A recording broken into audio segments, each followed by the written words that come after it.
Hey, I want to welcome you to Thursday's edition of Journey Through the Gospels. Today we're in Mark chapter 15, and we're now at a time when Jesus has been put on trial. He's been mocked by soldiers, and he's been put on a cross, and right now at this moment that we're going to look at in this passage, he is hanging on the cross, and he is in his last few moments of life before he dies. And it says this, verses 37 and 38, it says, "With a loud cry, Jesus breathed his last. The curtain of the temple was torn in two from top to bottom." Now, you may have read through this passage before and read right past that last verse there about the curtain being torn in two and didn't think 2 seconds about it. But it describes something very significant that I want to talk about today. Now, if you look at this diagram, we're going to look from the right to the left.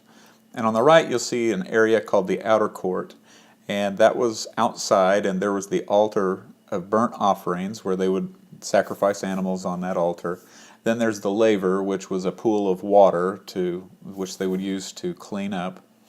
And then moving on to the left, you moved into the temple itself. And the first room of the temple was called the holy place. And you see on the diagram that in the holy place, there's the table of showbread, menorah, and the altar of incense. Then, moving on to the next room, a smaller room was called the Holy of Holies, and inside the Holy of Holies was where the Ark of the Covenant was.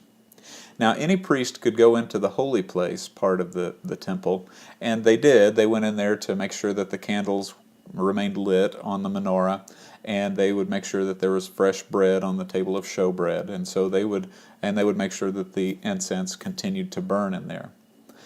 But in the Holy of Holies, only one person could go in the Holy of Holies, and that was the high priest. And he could only go in there on one day out of the year, the Day of Atonement. And inside the Holy of Holies there is the Ark of the Covenant, and inside that was the 10 Commandments, Aaron's rod that budded, and a bowl of manna. And the Ark represented the presence of God. The Shekinah glory, it was said to dwell on the lid of that ark. In between there were two angels or cherubim on the lid of the Ark of the Covenant, and that represented God's presence.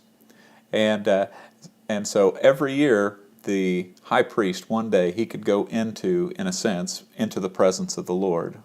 And he would take with him a bowl of bull or goat's blood, and he would sprinkle that on the lid of the Ark of the Covenant, and that lid was called the mercy seat.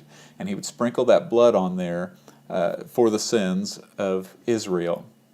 And so he was the only one that could go in there one day out of the year. And if you notice, between the holy place and the Holy of Holies, that pink line there, it's labeled veil. That's another word for curtain. So the holy place is separated from the Holy of Holies by a curtain or by a veil.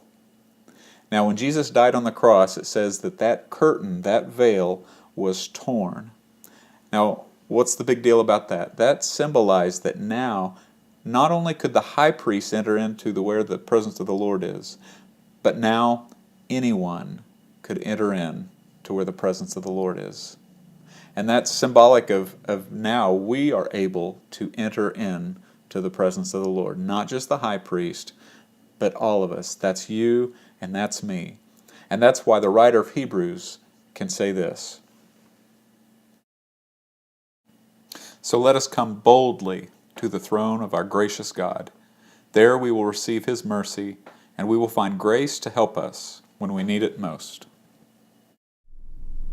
And now, the great news is that you and I can go directly to the Lord in prayer. We no longer have to go to a priest who then goes on our behalf to the Lord, but we can go directly in. We can boldly come before the throne of grace and bring our requests to Him. We can go straight to the Lord. I mean, that is good news. And so the point is this, that if you have a need today of the Lord, you can go straight to the Lord.